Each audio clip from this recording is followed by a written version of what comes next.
पंकज जी, आपके acting career को देखते हैं तो आप अच्छे से अच्छे रोल को बदल देते हैं, अपनी मर्जी से करते हैं। मैं एक एक करके एग्जांपल आपको बताता हूं। आप एक डेली सोप कर रहे थे, उसमें विलेन का रोल कर रहे थे और उस समय गैंग ऑफ वसेपुर का रोल मिला, क्रूशल सीन था, उसको छोड़ के आप गायब हो गए और गैंग्स ऑफ वसेपुर में काम करने चले गए। मनमानी तो की? कोई तो है जो हिंदी फिल्म इंडस्ट्री में मनमानी कर लेता है। नहीं, वो डेली सोप में क्या होता है कि आप कमिटमेंट बहुत ज़्यादा लग जाता है समय, और सब मैनेज होता है। कुछ नहीं करना क्या था सर, डेली सोप में 5 दिन ड्रामा करते हैं, छठे दिन रोज़ 20 मिनट में 18 मिनट ड्रामा और फिर फ्रीज कर दो एक हाई पॉइंट बना के। तो मैं बोला डेट मैनेज कर लो, एक बड़ी फिल्म मिली है। माने ही नहीं।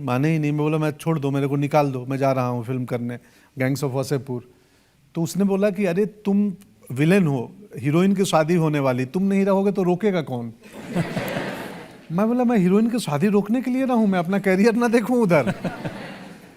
तो मैं निकल गया था। फिर उन्होंने मेरे भाई से रुकवा दी शादी। तो टीवी में हो जाता है कुछ भी, कि उनको कहीं डिटेन कर दिया है पुलिस ने, अगले एपिसोड में आके फिर ज्वाइन कर लो। लेकिन आप गए भी तो क्या करने, कसाई का रोल करने? हाँ, बकरे कटे हुए, खून बह रहा, भैंसे कटे हुए।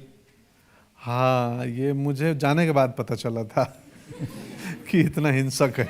वो इलाहाबाद की रियल लोकेशन थी और हम सबको आदत नहीं थी वैसी जगह पे जाने की, देखने की। तो सब परेशान थे बेचारे, मैं भी परेशान था उसमें। वो जो कसाई खाने का सीन है, और हर शॉट के बाद उल्टियां करते थे। जी जी जी जी, बहुत दुखदाई था वो। तो जैसे तैसे कर लिया। मुझे निजी जीवन में हिंसात्मक सीन देखना पसंद नहीं है और करना भी मुश्किल होता है। मैं कालीन भैया जैसा कर दूंगा जो बैठे बैठे हल्का ऑर्डर देते, खुद हाथ पैर चलाना हो, गोली मारना हो मेरे से।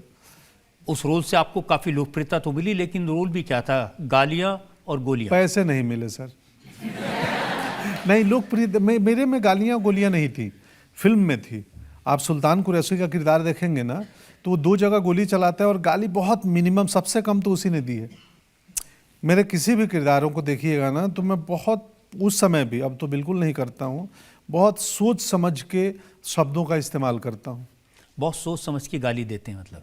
नहीं, भाव के अभाव में गाली का प्रयोग होता है। तो वो उससे आनंद के लिए न दिया गया चीज़ हो, उस समय करता था। कि जब भाव का अभाव हो गया कि अब संप्रेषण के कोई रास्ते ही नहीं बचे हैं, नहीं तो अब तो खैर ऐसे भी नहीं करता। तो ये सच है कि जब आप ये गैंग्स ऑफ वसेपुर कर रहे थे, सुल्तान का रोल प्ले कर रहे थे, तो कुछ गैंगस्टर ने आपको अप्रोच किया था? हाँ, आपको कैसे मालूम?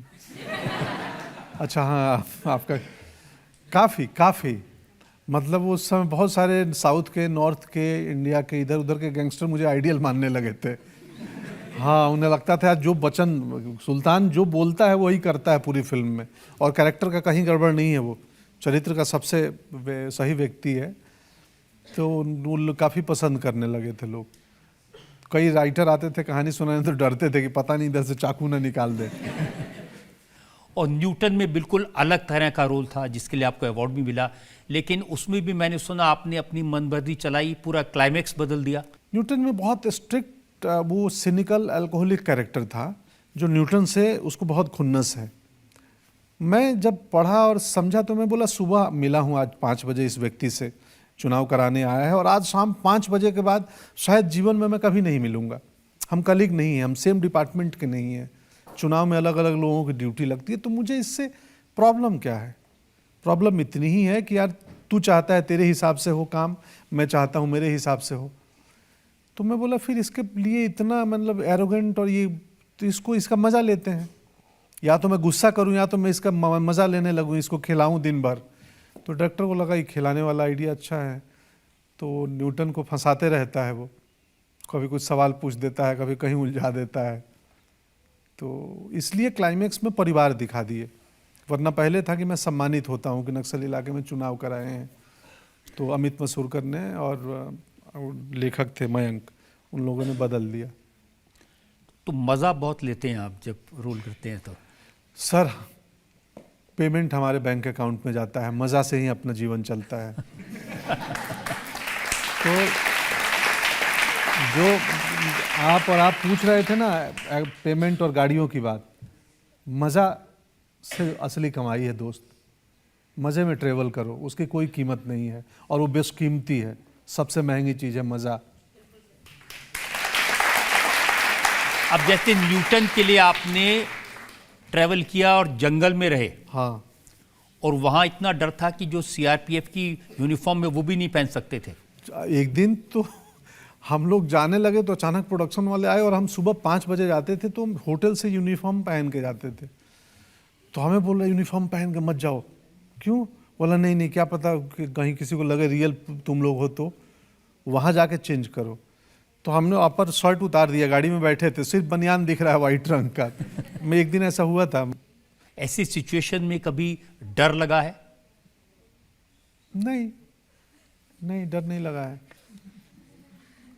क्योंकि आमतौर पे हम जहाँ जाते हैं वहाँ पता होता है शूटिंग करने आते हैं। जैसे गैंग्स ऑफ वासेपुर का एक सीक्वेंस कर रहे थे रामनगर, बनारस के उस हिस्से में।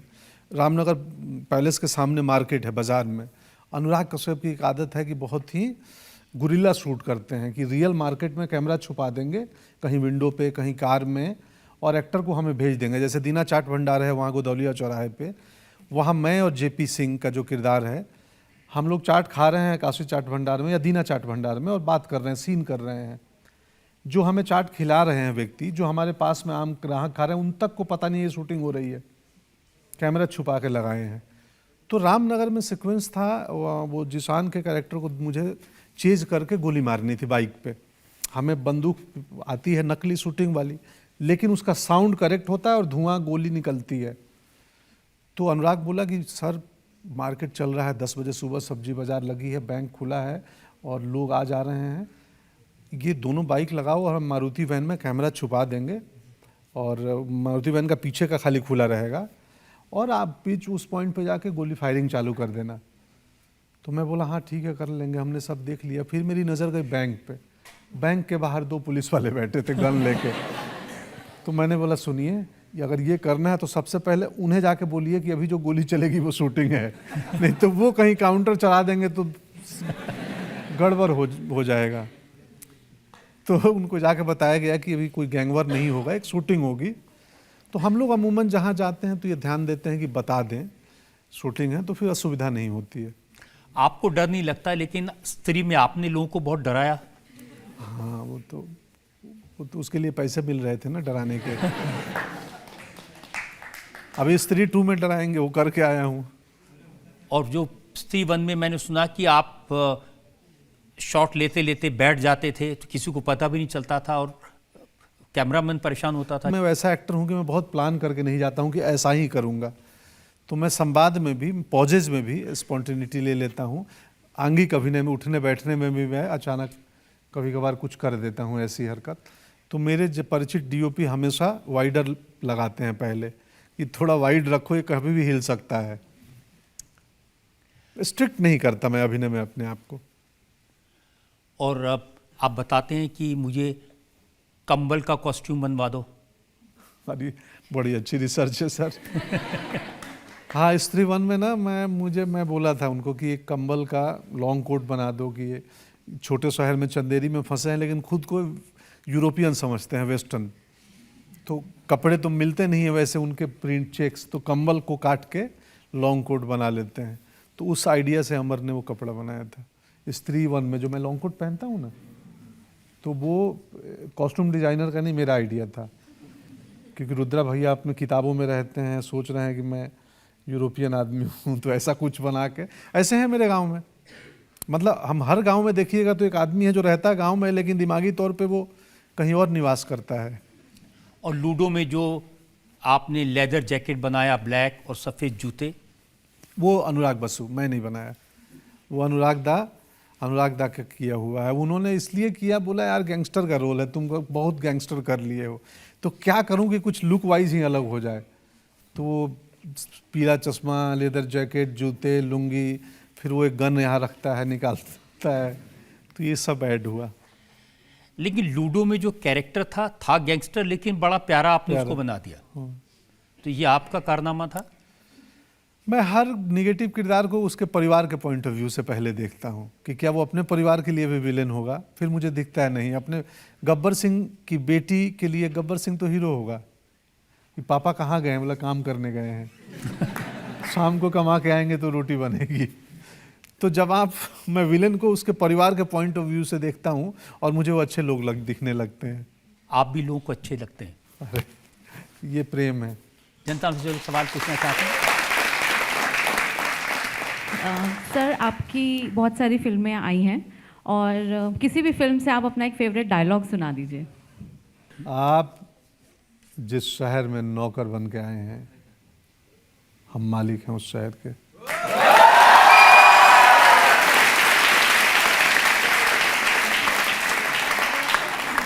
और फुकरे में जिस अंदाज में आपने अंग्रेजी बोली थी वो भी सुना दीजिए लोगों को। हैं चीटिंग क्या था? Virus, he is virus. Cardamom किसकी मॉम? मैडम कार्डामोम। फुकरे में मजा आता है। तो ये जो आइडिया था हिंदी अंग्रेजी मिक्स करके बोलने का, ये भी मेरा ही था। मैंने पहले पार्ट 1 में जब फुकरे 1 आई थी, जब चौकीदार था, तो मैं डायरेक्टर को बोला, तो वो पहले तो उन्होंने इनकार कर दिया कि नहीं नहीं नहीं, नहीं जो लिखा है वही बोलना। फिर रिहर्स कर रहे थे हम लोग, लाइटिंग चल रही थी, लाइटमैन केबिन में थे। वो सिक्योरिटी का केबिन है जो पंडित जी का, मिरांडा कॉलेज का केबिन था। वैसे पहचान रहे हो ना, जाते हो ना उधर तो वो लाइटिंग चल रही थी और हम रिहर्स कर रहे थे, तो डायरेक्टर ने मना कर दिया अंग्रेजी बोलना मत। तो मैं ऐसे ही मैंने बोला कि तो शूटिंग थोड़ी है, रिहर्स कर रहे हैं, तो मैंने डायलॉग बोल दिया, हाँ ही सो वल्गर, चूचा को। तो लाइटमैन वहाँ जो काम कर रहे थे वो हंसने लगे। फिर मृग भाई आए साइड में, बोले बोल देना अंग्रेजी वाली लाइन उन्होंने रिएक्शन देख लिया था रिहर्स में, फिर वो ऐड हो गया। फिर पार्ट 2 में तो लिख के आया, पार्ट 3 में लिख के आया, पार्ट 1 लेकिन फर्क देखिए, पार्ट 1 में पार्ट 2 में पोस्टर पर आपकी तस्वीर नहीं थी। पार्ट 3 में पंकज त्रिपाठी सेलेबल स्टार हो गए। यही तो जीवन है।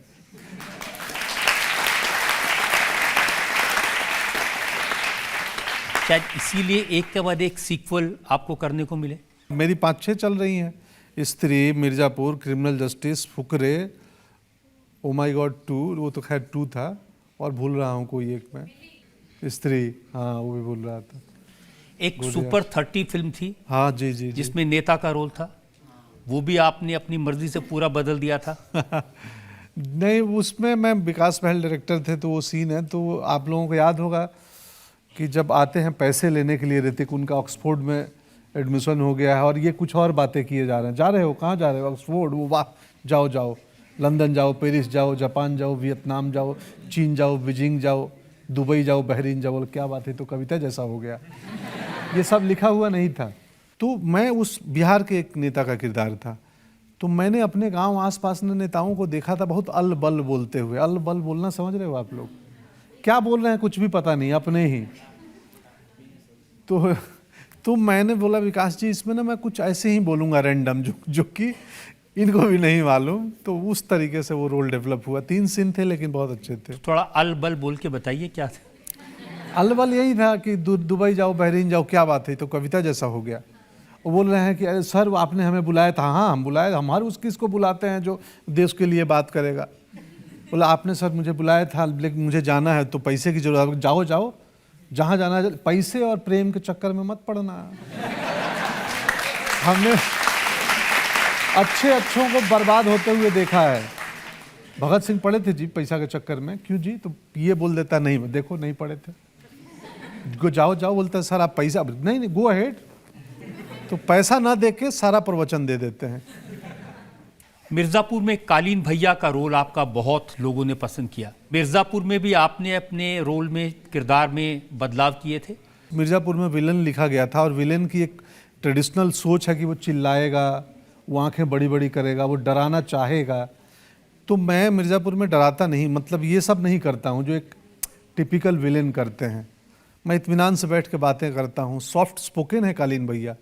कालीन भैया को अगर कोई जानता ना हो कि ये क्या करते हैं, तो बोलेगा बहुत अच्छे आदमी हैं यार। आज कितने अच्छे आदमी से मिल के आया हूँ। सॉफ्ट स्पोकन, केयरिंग, उच्च विचार, हाँ, गुड्डू के आदमी तो नहीं हो ना तुम।